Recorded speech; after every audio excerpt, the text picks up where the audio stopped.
So we know that you're very famous on YouTube. You have a channel that has a lot of content. Like, what's the process of kind of figuring out what you're going to showcase, or like taking out a project that might resonate with your followers?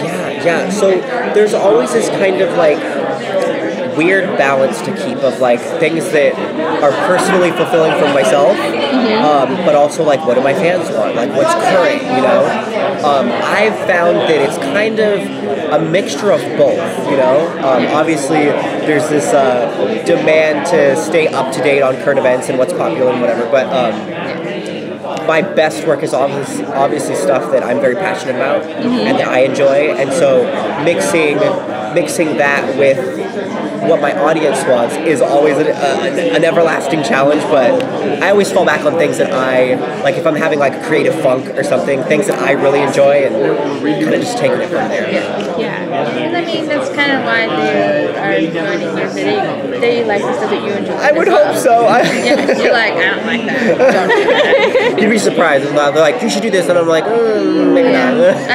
Because I have seen a lot of YouTubers who are having that issue where they want to do a certain reaction, Sure. and then they're patrons, or they want them to do another. It's rough. It's a hard balance, especially if they're a part of Patreon. That's a whole other element to mix into it. Yeah, that's crazy. Yeah. So you're surrounded by a bunch of creative people today. Legends, like, right? Oh, yes. So any of like their work inspire you to like maybe tap into their fields a little bit? You know, I pride myself on being pretty well faceted in like a bunch of different areas, and so getting put into an environment like this makes my head go crazy because I have so many ideas, I have so many things I want to do.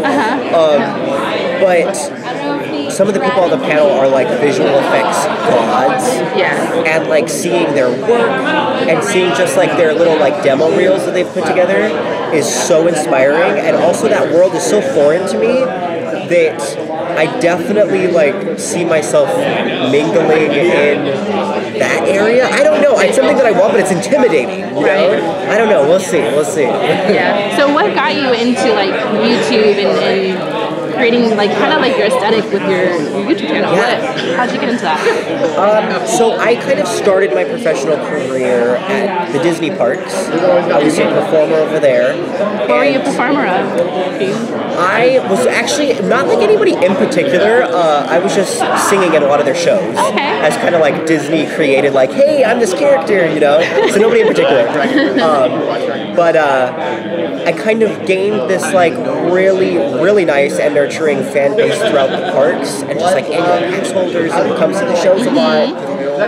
And they were actually kind of the fire to start whatever it is I'm doing now, because they were like, oh, you should make YouTube videos, or we want to hear you sing stuff that is on the radio instead of the stuff that you're singing in the shows. And I was like, hey, if you guys are going to watch it or listen to it, like, I'll do it. And so it's kind of just snowballed into, again, whatever it is I'm doing right now.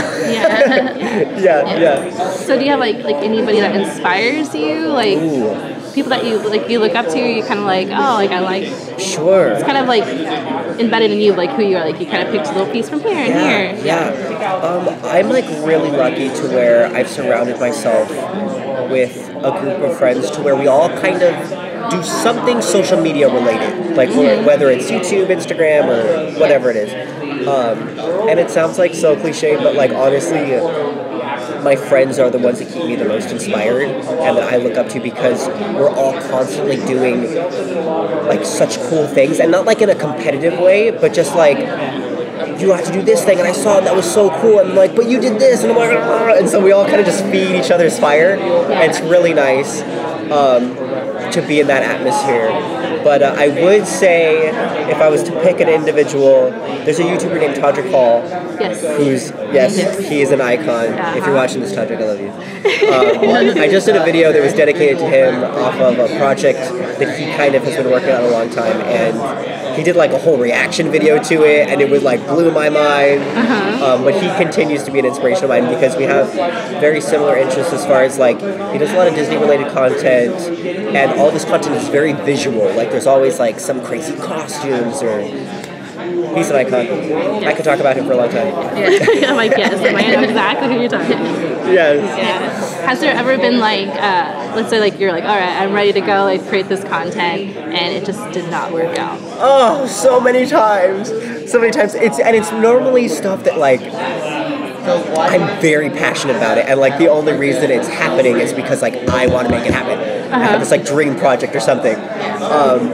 And I'll like spend like literal thousands of dollars, all these hours of work, all this stuff, and then like it just flops and like does not do well or whatever. And like at first it was something that obviously like hit me hard, but working in this field as often as I do and creating content like that so often is kind of just like I've now just come to like be numb to that, and like if I feel like the project looks good or like it's achieved what I wanted to achieve at the end of the day, regardless of like the view count or whatever, that's good because it's still like a portfolio of my work and it's stuff that like people can look and see. So it is rough playing that numbers game. Yeah. Because I know that YouTube is kind of you have to do with a lot of numbers games and a lot of other things. It's like, I just want to create content. Like, it's hard. Proud of. It's hard, and again, because I have surrounded myself with a group of people where we all do this. It's also hard not to like get competitive or like compare yourself to other content creators. Because I mean, at the end of the day, we're all doing different stuff, and we're all like individuals doing like in a creative field. So you just have to be confident and with your work at the end of the day, and also make sure you're putting your best foot forward. You know.